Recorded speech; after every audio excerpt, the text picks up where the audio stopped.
여러분 안녕하십니까? 경제 현장 오늘 시작합니다. 트럼프 대통령 때도 이 정도는 아니었다. 미국의 계속되는 자국 우선 행보에 탄식과 우려가 계속되고 있는데요. 바이든 미 대통령은 반도체에 이어서 바이오 역시 미국산을 강조하는 행정명령에 서명했습니다. 우리 바이오 산업에 미칠 영향, 그리고 계속되는 미국의 공세에 대응할 방법은 정말 없는지 집중 진단을 살펴보겠습니다. 유튜브 실시간 댓글로 의견 주시면 토론에 반영합니다. 경제 현장 오늘입니다.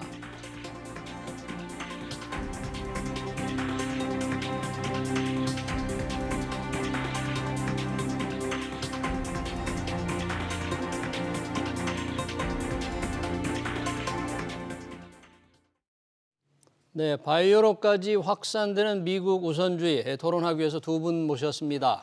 광로성 동국대 국제통상학과 명예교수, 신세돈 숙명여대 경제학부 명예교수 나오셨습니다. 어서 오세요. 네, 안녕하세요. 반갑습니다. 자, 이 반도체, 전기차, 배터리, 미국에서 뭔가 물건을 만들지 않으면 지원도 못 받고 굉장히 규제를 받을 것 같은 이런 미국 우선주의가 바이오에도 지금 나왔죠. 강로승 교수님, 바이오에 대한 이 미국 내 제조, 생명공학 미국 내 제조, 대통령 행정명령에 서명을 했는데 구체적으로 어떤 내용입니까? 이번은 바이오 원료, 의약품, 그다음에 이제 식품에까지 이르기까지 자국 내 생산을 유도하는 내용의 행정명령이죠. 예. 작년 1월에 이제 바이든 대통령이 취임을 하면서 취임 직후 내놓은 게 공급망 관련 보고서 제출을 명령을 했거든요. 예.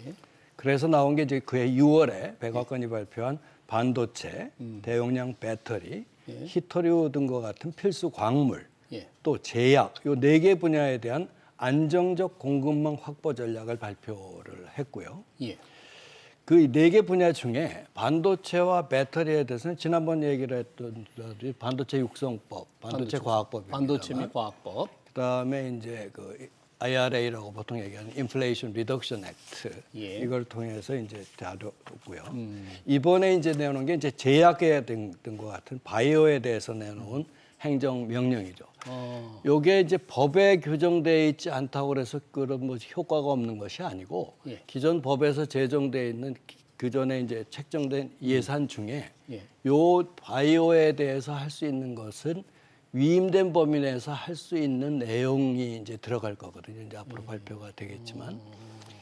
그래서 이제 이 기본적으로 보면 예. 지난번에 이제 코로나 공급 충격으로 인해서 미국이 아주 겪었던 게 차량용 배터리 부족 문제가 있었고, 그렇죠. 그 다음에 이제 코로나 기본용인데 마스크 부족 같은 것도 이제 미국이 겪었단 말이죠. 그런 데 대해서 충격받은 미국이 근본적인 대책으로 이런 어떤 미국 내 생산과 그다음에 미국 내 어떤 안정적인 공급 이런 거를 추구하자고 그래서 내는 게 이제 공급망 안정 대책인데 예. 이번에 마지막 4번째 그 제약 관련되는 그런 문제가 생각이 됩니다. 아, 요번에 그러니까 전체 전기차 반도체에 이어서 내놓은 마지막 제약인데 이제 히토류가 남게 남았는데 히토류는 아직 히토류 발표가 안 문제는 조금 복잡한 문제라 왜냐하면 전 세계의 70 내지 80%를 우리 히토류라는 게 우리 화학식에 보면 예. 스케어스 소일이거든요. 거기 몇 개 동는데 굉장히 그 환경 문제도 있고 채굴 과정에서 예. 그런 문제가 있어서 또 중국이 장악하고 있는 거라 그거는 조금 더 복잡한 과정을 아마 겪어서 나오게 될 것 같습니다. 이번에 아주 구체적인 내용은 아니지만 이제 미국에서 뭔가 생산을 해야 되고 R&D에도 미국에 투자를 많이 해야 되고 이게 어떤 목적, 어떤 걸 염두에 두고 이런 어떤 이니셔티브, 어떤 예. 법은 아니죠 이게? 아니죠. 예. 그 이니셔티브 우리가 비슷한 이니셔티브가 IPEF 이니셔티브가 있었거든요. 예. 그 인도 퍼시픽 예. 이코노믹 그 파트너십이 관련된 그것도 이제 그 이니셔티브로 시작을 했는데 그 내용을 보면 국내에서 바이오 생산을 많이 하도록 하고 네. 그다음에 그 에듀케이션, 바이오 에듀케이션을 강화하고 국내 공급망을 확충하고 그다음에 R&D 있어서도 바이오 R&D를 투자를 많이 하고 그다음에 연방 정부가 가지고 있는 여러 가지 데이터에 관련되어서 민간 부분이 데이터 액세스를 하도록 연방 정부가 허용하고 네. 그다음에 기술 인력을 양성하고 규제를 완화하고 예. 그 안에 이제 저는 제일 주목하는 게 바이오 시큐리티라고 하는 개념을 이번에 제청을 했거든요. 바이오 시큐리티, 안보, 바이오 바이오 세이프티. 예. 요 두 가지가 이제 이 그 이니셔티브의 기본적으로 추구하는 바라고 보는데 결국은 앞으로 바이든 정부의 행정뿐만이 아니고 법률, 새로 앞으로 만들어질 법률에서 이런 쪽으로 앞으로 법안이 계속 나올 거다 하는 거를 이제 그 제일 먼저 상징적으로 내 보여주는 게 예. 이니셔티브라는 거죠. 이게 이니셔티브 가지고 사실은 그 재정을 동원하기가 힘들어요. 왜냐하면 예. 미국의 입법이라고 하는 것은 특별한 목적을 가지고 이게 그 재정이 확보되어야만 쓸 수가 있는 것들이기 때문에 네. 전 앞으로 이 바이오테크와 바이오 매니팩처링에 관련된 저는 법안이 저는 민주당 주도로 저는 나올 것이라고 보고 예. 그 방향은 바이오 쪽의 어떤 국내 생산 그리고 우리가 특허를 많이 가지고 있는데 생산은 지금 전부 다 다른 나라에서 한다. 이것은 우리의 그 지정학적인 비교 우위를 못 살리는 거 아니냐. 그래서 국내에서 생산하겠다라고 하는 그런 이제 그 바이오 분야에. 예. 근데 긴 안목에서 보면 네. 물론 그 불은 이제 트럼프가 지폈지만 트럼프가 들어와 가지고 2017년도에 제일 먼저 이 강조한 게 그 피터 나바로라고 하는 보좌관을 통해 갖고 예. 1962년도에 트레이드 엑스펜션 액트라고 국가 안보라고 하는 개념을 이 정책에 굉장히 그 헤드라인으로 세웠거든요. 트럼프 대통령 때. 그걸 가지고 이제 뭐 중국을 주로 때리는데 많이 사용을 했는데 네. 거기서 이제 민주당 정부가 굉장히 그 강한 힌트를 얻은 것이죠. 아. 그래서 이제 앞으로는 바이오 시큐리티, 그다음에 뭐 배터리 시큐리티 앞으로 이렇게 해서 국내 생산과 어떤 그런 경제를 살리겠다. 그래서 정리하면 저는 20세기, 21세기 들어와 가지고 예. 미국이 세 번째 보호무역주의의 어떤 기본적인 그 방향을 잡은 정책이다.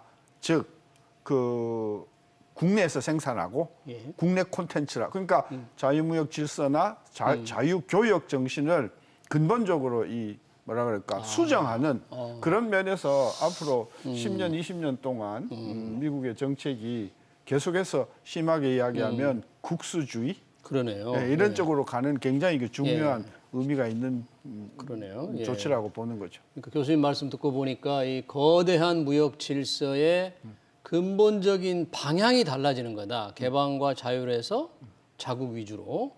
결국은 이게 중국의 부상에 따른 거잖아요. 서로의 패권 전쟁을 벌이는 과정에서 자기 나라에서 다 생산하고 자기 나라 기업들을 지원해야 되겠다. 이렇게 바뀌어도 이 여러 가지 영향이 있겠네요. 이게 이제 통상의 안보화 보통 얘기를 하잖아요. 예. 아까 얘기했는데 이제 무슨 바이오 시큐리티, 시큐리티 안보 문제란 말이죠.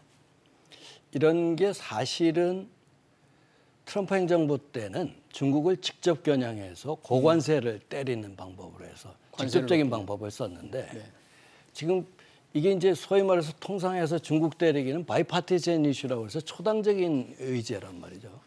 그래서 바이든이 이제 대통령 출마했을 때도 한번 실수했다가 중국을 마이 프렌드라고 그랬다가 이제 혼나가지고 그다음에 확 바꾸듯이 이런 초당적 이슈 속에서 바이든은 접근 방법만 다른 거죠. 민주적 가치를 공유한 뭐 이렇게 가치 동맹 위주로 해서 접근 방법이 다른 것이지 기본적으로 통상을 자국 우선 그러니까 자국 내 고용 증진이라든지 공급망 안정이라든지 인플레 억제가 이번에 나왔습니다만 그런 목적을 가지고 있는 측면에서 연장선상이다.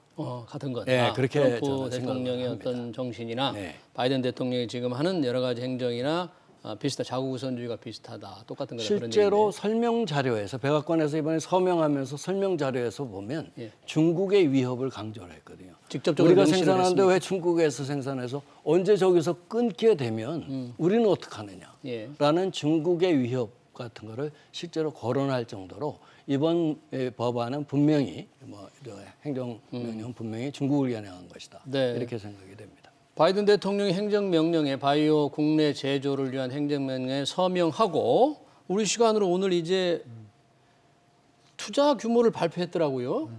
정부의 투자 규모인지 20억 달러 정도를 국내 바이오 자기들 생산 지원을 하겠는데 투자한다. 20억 달러면 우리 돈으로 한 2조 8천억 됩니까? 이게 별로 큰 돈은 아닌 것 같은데 이건 뭐예요? 20억 달러는? 아까 제가 말씀드렸지만 요 바이오테크와 바이오 매니팩처링 이니셔티브의 팔로업을 하는 예. 법안이 준비가 될 거다. 법안이. 그 법안의 규모는 우리가 지난번 반도체 그 칩스 앤 시큐리티 사이언스 액트에서 보면 예산이 그저 한 3천억 달러 가까이 되지 않습니까? 반도체. 그렇죠. 예. 그러니까 이 바이오테크에 관련된 어떤 그런 그 재정 지출과 관련된 그런 조치들이 3천억, 4천억 또는 그 이상의 규모의 저는 법이 앞으로 만들어질 거라고 봐요. 근데 이제 정부가 특히 국방부라든지 뭐 여러 가지 환경청이라든지 예. 이런 바이오와 관련된 그런 부서에서 우리가 먼저 시범적으로 우리가 투자를 한번 해보이겠다 해서 이제 국방부가 한 15억 달러 네. 그리고 전체 그 정부의 한 20억 달러 규모로 정부가 가용한 재원 범위 내에서 지금 이런 그 바이오 테크와 관련된 예. 그 투자를 하겠다 이런 것이라서 예. 그 정부가 앞으로 이런 쪽으로 선도적으로 투자를 이끌어 나가겠다라고 하는 의지를 보인 그것이 어제 9월 14일 날 예. 그 내셔널 바이오테크 바이오 매니팩처링 이니셔티브의 서밋 회담 이게 서밋이라는 게 관련 부처의 최고위들이 모여서 백악관에서 회의를 했잖아요. 예. 거기서 이제 나온 구체적인 일단 정부에서 이 정도 선도적인 투자를 하겠다 방향을 제시한 다음에 이제 그런 걸 토대로 관련 법도 좀 만들어서 대규모 지원이 나오겠네요. 그렇죠. 그러면 이런 지원 대책이 나오면 아까 말씀하신 대로 미국 내 생산하라, 미국에서 뭘 하라 그러면 우리 기업들 지금 어떤 영향 또 우리 기업들은 어떻게 대처를 해야 될까 그런 걱정이 좀 드네요. 이게 이제 기본적으로 이제 바이오 기업 중에 예. 주로 이제 삼성 바이오로직스 같은 예. SK도 마찬가지지만 SK 이런 게 바이오사이언스 롯데 뭐 이런 그 기업들이 그 시밀러 완제품을 만드는 특허 기간이 끝나서 이제 완제품을 만들어서 공급하는 우리 OEM 방식을 여기서는 CMO 방식 또는 OD 방식 뭐 이렇게 얘기를 하더라고요. 그러니까 아마 제약 업계 용어 네. 같아요. 보니까 위탁 생산하는 위탁 거예요. 생산해서 네. 공급하는 그런 업체가 있는데 이 업체들은 롯데를 제외하고는 대부분이 한국에서 생산해서 대기업들이 이제 공급하는 거거든요. 이렇게 될 때 문제점은 예. 그러면 이거를 혜택을 받기 위해서는 미국의 공장을 빨리 지으라는 얘기밖에 안 되니까. 그래서 이제 이런 내용이 발표되기 전에 삼성이 벌써 이제 이걸 눈치를 채고 지금 캘리포니아, 텍사스, 노스캐롤라이나, 그다음 몇 개 워싱턴주, 스테이트 오브 워싱턴이죠. 몇 군데 알아보고 있다고 해요. 그래서 벌써 이제 현지 공장 그걸 하고 있고 다행히도 롯데는 이제 지난번에 브리스톨 마이어스 스퀴브라고 그러는 거기서 원료의약품 생산 공장을 M&A 통해서 인수를 했기 때문에 현지 공장이 있게 됐고 차바이오텍 같은 경우도 텍사스에 공장을 이미 있어서 그런 몇 개 기업은 문제가 없지만 나머지 큰 기업들 아까 지금 얘기하는 SK바이오 그다음에 셀트리온 전부 국내에서 생산해서 공급하는 그런 업체거든요. 그런데 좀 그런데 긴장하겠네요. 이게 문제는 뭐냐면 우리 이 원료 생산 업체나 이 시밀러 업체들이 공급하는 기업이 유럽 다음에 미국이 커요, 이게. 유럽이 이제 요 기업들이 한 50%. 시장이 시장이. 우리가 팔아먹는 시장의 두 번째가 한 30%가 미국이 차지해서 그래서 대기업들이 뭐 이렇게 이제 빨리 발빠르게 움직이겠죠. 근데 이제 문제는 원료 의약품 생산하는 중견 기업들. 우리가 알고 있는 R&D 기업들이지 않습니까? 이건 전부 그걸로 해서 거기에 원료 의약품 수출해서 대규모 미국 신약 업체들이 이제 거기서 그 원료를 사용해서 하는데 이 업체들은 국내에서 전액 생산을 하고 그다음에 이사갈 돈이 없어요, 돈이. 바로 이제 이런 문제가 앞으로 조금 우리가 걸려야 될 문제 두 가지죠. 하나는 완성 대기업체는 지금 미국 현지 공장을 뭐 M&A를 통해서 하든지 아니면 신규 공장을 증설하든지 그런 방법은 있고 일본 중소기업체가 좀 문제가 될 것 같습니다. 근데 이 법에 저는 우리나라가 제가 오기 전에 자료를 찾아보니까 의약품, 그 의약품인데 크게 두 종류예요. 그러니까 원료 의료가 있고 완제품이 이제 있겠는데 우리나라 같은 경우에 그 가장 최근 수출이 한 20억 달러? 20억 달러. 뭐 그렇게 큰 규모는 우리가. 예. 근데 수입은 얼마냐? 우리가 100억을 수입을 해요.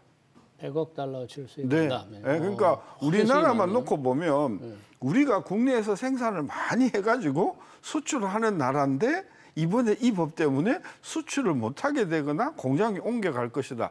이게 사실 한국은 걱정할 일이 저는 아니라고 봐요. 물론 개별 회사로서는 예. 그렇게 공급을 하고 있는 뭐 S에서나 네. 뭐 문제가 되겠지만 국가 전체로 보면은 전 이 법에 가장 신경을 많이 쓰는 나라는 독일일 거라고 생각해요. 독일. 예, 독일이 원료나 완제품 생산의 세계 최강국이기 때문에 사실 이 타겟은 미국이 독일하고 중국에 대해서 이 법을 하는 것이지 우리는 교역 규모나 이런 것으로 봤을 때 그렇게 크게 이것 때문에 뭐 타격을 받는 것은 저는 아니지 않는가. 그게 너무 긴장할 필요는 없겠다고 보고 예. 마지막에 그 이니셔티브의 마지막을 보면 예. 이렇게 써 있어요. 네. 글로벌 예. 바이오 이코노미 파트너스.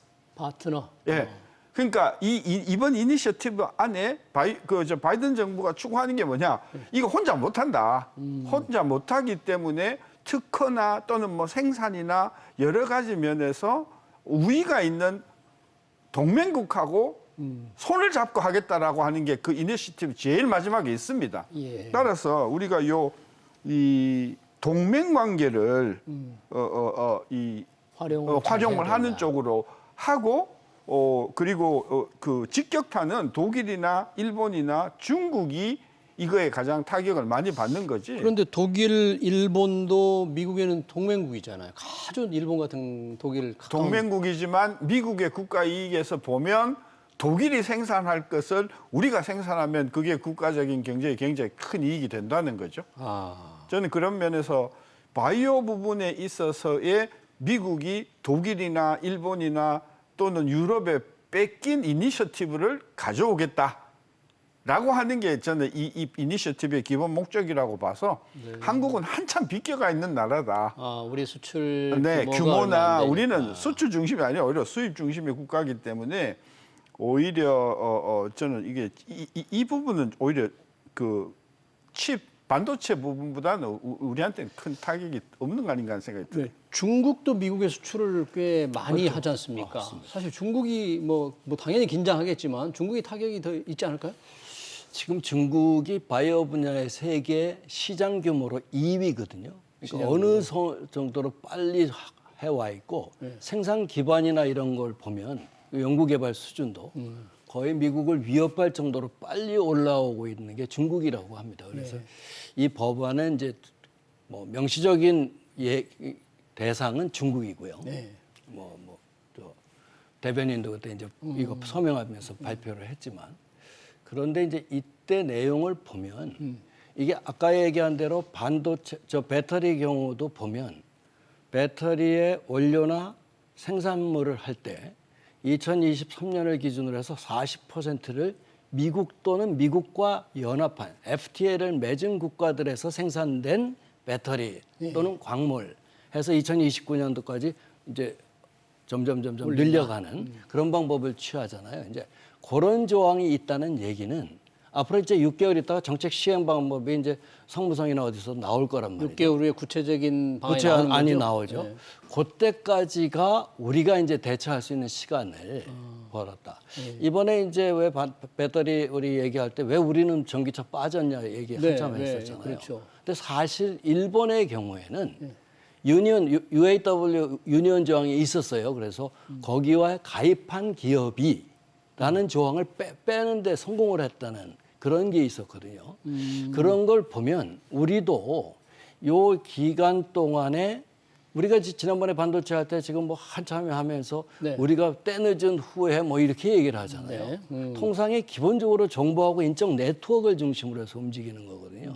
그러니까 우리가 정부뿐만 아니라 정부는 시행령을 하고 통상은 의회에서 합니다. 미국은. 바로 이제 이런 측면에서 지금 좀 이제는 타산지석으로 뭐 금시지탄이라고 하지만 이때는 좀 움직여야 될 것이 아닌가 하는 생각이 지금 말씀하신 이제 반도체 문제가 있고 또 반도체 및 과학법이 정식으로 그리고 또 전기차와 배터리 우리 지원을 못 받는 부분이 있는데 뭐 전기차에서 우리가 지금 미국에 생산하지 않은 전기차 우리가 보조금을 못 받게 되니까 현대차 뭐 비상에 걸렸다 그러는데 정부가 가서 협상도 좀 하고 뭔가 좀 이 얘기를 했는데 혹시 조금 어떤 진전이 있다는 소식이 있습니까? 그거는 미국이 법이 어떻게 만들어지는지를 모르는 저는 국내용이라고 생각해요. 아, 그래요? 네.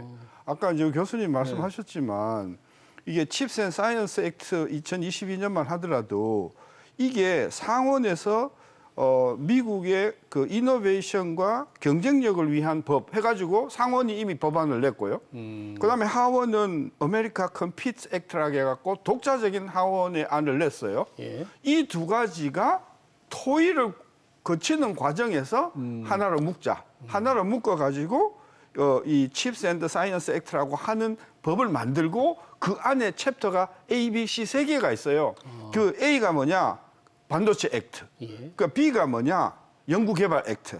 세 번째가 뭐냐? 대법원과 관련된 여러 가지 그 안보 그 자본 확충 예. 이 세 가지 법이 돼 있거든요. 예. 제가 지적하고 싶은 거는 이게 그 홈페이지에 그 컨그레스 홈페이지에 들어가 보면 예. 상원 의원이 어떤 안을 내는지 아주 디테일한 내용들이 다 들어와 있었단 다 있어요? 말이에요. 근데 시간이 없고 관계가 없어서 제가 안 읽어보지. 예. 우리나라 이거 통상과 관련된 그 부서나 또는 관련된 기관에서는 야 상원에서 무슨 내용이 나왔고 어떤 예. 대항이 들어가 있다. 이거를 해야 되는 거 아니에요? 네. 그러니까- 지금 반도체의 경우는 저도 정확히 기억이 안 납니다만 전기차와 배터리에서 미국 생산이 안 되면 보조금 네. 750만 7,500 불을 못 그리고 받는다는 게 중고차의 경우도 예. 중고차도 4,000불. 갑자기 들어가서 미처 뭐 대응을 못했다는 게 당시 정부의 공식 설명 아니었나요? 그거는 이제 그거는 핑계고요. 아, 핑계였어요? 솔직하게 얘기하면 이 액트가 나온 건 BBB 액트라고 Build Back Better. 네. 여기서부터 2조 달러에서부터 시작했거든요. 이제 취임하면서부터 그때부터 발전하다가 내부에 맨친이라고 하는 민주당 내부 상원의원이 반대를 해서 이게 축소가 돼서 예. 뭐 조금 전에 교수님 얘기한 대로 하원안과 예. 하원안이 같이 뭉쳐서 만들어낸 게 이제 칩스 액트거든요. 예. 근데 이제 이 과정에서 충분히 고려할 만한 사항이 있었어요. 시간도 있었습니까? 아, 그러면요. 그러니까 정부는 한마디로 없었다고 분명히 얘기했는데. 그거는 예. 뭐 저도 정부에 있어봤습니다만 소위 말해서 인적 네트워크하고 예. 정보 부족을 자인한 것밖에는 안 된다. 워싱턴에는 한국은 없다. 네. 그것을 보여주는 대표적인 슬픈 일이네요. 네. 한국이 사실 급속한 성장을 했지 않습니까? 예. 근데 이제 남의 나라지만 일본의 경우를 한번 보면 일본에 온갖 파운데이션이 다 있어요. 기업이 만든 거, 정부가 하는 거. 워싱턴에. 워싱턴에. 그다음에 거기에 각 상원의원들 로비 집단들이 엄청 많이 깔려 있습니다. 네. 그게 이제 인적 네트워크거든요. 한국 정부 그동안 성장했다고 좋아하고 자랑하고 몇 위 수출 6위 자랑해봤자 통상이라는 게 미국 통상은 의회에서 하고 그다음에 인적 네트워크인데 그거 못 건드렸다는 결과밖에 더 되냐 이거죠. 이렇게 그 미국의 법을 보면 예.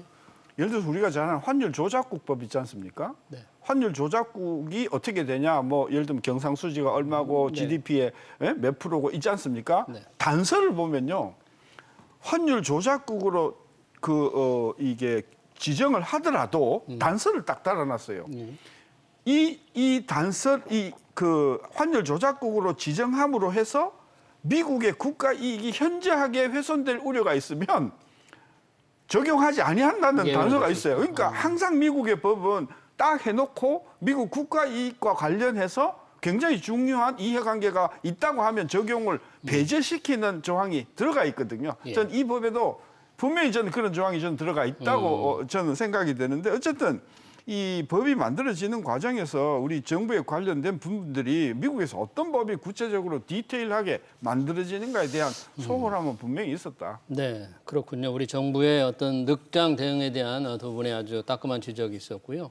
여튼 그 반도체 및 과학법에서 미국 반도체에서 지원을 우리 기업들이 받게 되면 중국에 투자를 못하게 된다 그런 내용이 있잖아요. 그렇죠. 참 어떤 선택을 해야 될지 우리 반도체 기업 삼성전자, SK하이닉스 굉장한 지금 딜레마에 빠진 거 아닐까요? 좀 자세히 보면요. 네.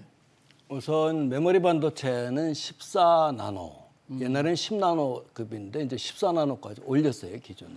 14나노 이하를 첨단으로 봐서 그때까지는 투자하기 어렵다. 요 14나노 기준은 내주의 상무성에서 발표될 것 같고요. 확정이 됐답니다. 예. 그다음에 이제 시스템 반도체가 28나노 이렇게 이제 규정을 하는데 이건 굉장히 큰 규정이거든요. 시스템 반도체 28나노는 시스템 반도체 첨단 만들지 말라는 얘기니까.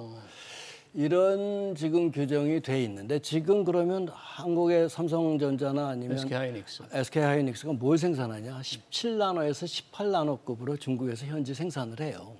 주로 이제 메모리 반도체죠, 우리나라는. 그렇기 때문에 그 규정에 해당이 되지는 않지만 반도체라는 게 아시다시피 범용 반도체만 생산하면 점점 뭐 넷플릭스가 나오고 유튜브 나오면서 이게 아주 첨단의 소위 말해서 메모리 반도체라는 게 회로를 좁게 만들어가지고 거기서 이제 많이 메모리 할 수 있다는 그거 아닙니까?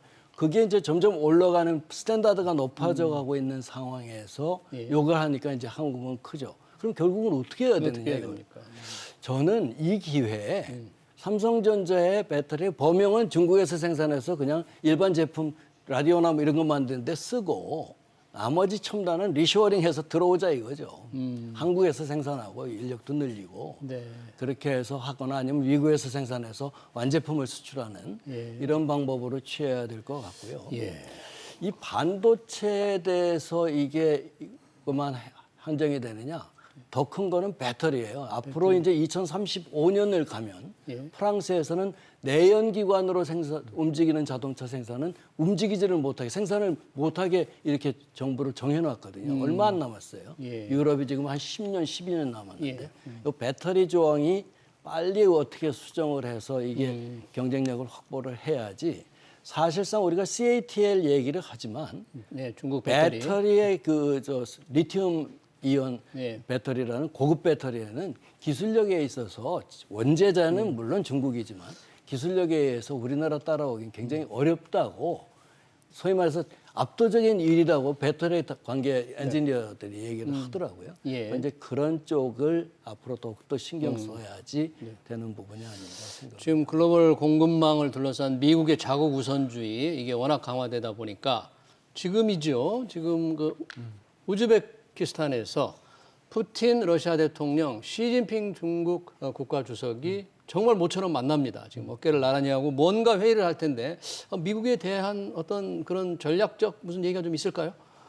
뭐 있겠죠. 근데 저는 오히려 더 큰 당면 과제는 푸틴으로서는 우크라이나 전쟁에서 지금 판세가 굉장히 빠른 속도로 기울기 때문에 그걸 뒤집기 위한 중국의 어떤 그 물적 지원, 인적 지원 저는 다급한 문제인 것 같고 그걸 떠나서라도 아까 잠깐 이야기했지만 그러니까 1900년대 이후에 지금 그 세계 대공황 거치면서 60년대 미국이 지금 크게 세 번째 지금 보호무역주의를 지금 부활시키는 거거든요. 30년대, 그다음에 60년대, 그다음에 이번인데 그래서 앞으로 한 20-30년의 국제무역 질서를 보면 진짜 양극화된다. 친미 계열 그룹하고 친중, 친러 계열하고 지금 딱 나눠지는 과정이다. 따라서 이렇게 가는 것이 미국의 국가 이익에 보탬이 되는지 안 되는지가 앞으로 학문적으로 경제적으로 저는 굉장히 큰 이슈가 될 것 같아서 우리 지금을 살고 있는 우리로서는 굉장히 그 생생한 그 현장에 있다. 그럼 결국 국익을 좌우하는 중요한 선택을 우리가 좀 해야 하는 그런 상황으로 지금 몰리는 겁니까? 그래서 우리가 이제 안미 경중 얘기 많이 했잖아요. 안보는 미국이다. 그다음에 경제는 중국이다. 그래서 이제 수출 규모의 뭐 한 25%를 중국이 차지하고 있는데, 근데 경제가 안보가 되면서 안보가 경제가 돼버렸어요. 그러니까 한쪽에 선택하라는 얘기거든요, 이게. 그러니까 지금 우리가 선택의 기로가 와서 저는 이번에 IPF에도 파운딩 멤버로 가입하고 출범 이렇게 하듯이 어차피 선택의 때는 왔다. 가는 수밖에 없다. 그렇군요. 저는 그렇게 생각합니다. 네. 국익 우선주의에서 우리가 과연 어떤 선택을 해야 될지 그리고 미국의 공급망 재편에 관한 주도권 다툼 토론 여기서 마치겠습니다. 지금까지 광로성 동국대 국제통상학과 명예교수 신세동 숙명여대 경제학부 명예교수였습니다. 두 분 고맙습니다. 네, 고맙습니다.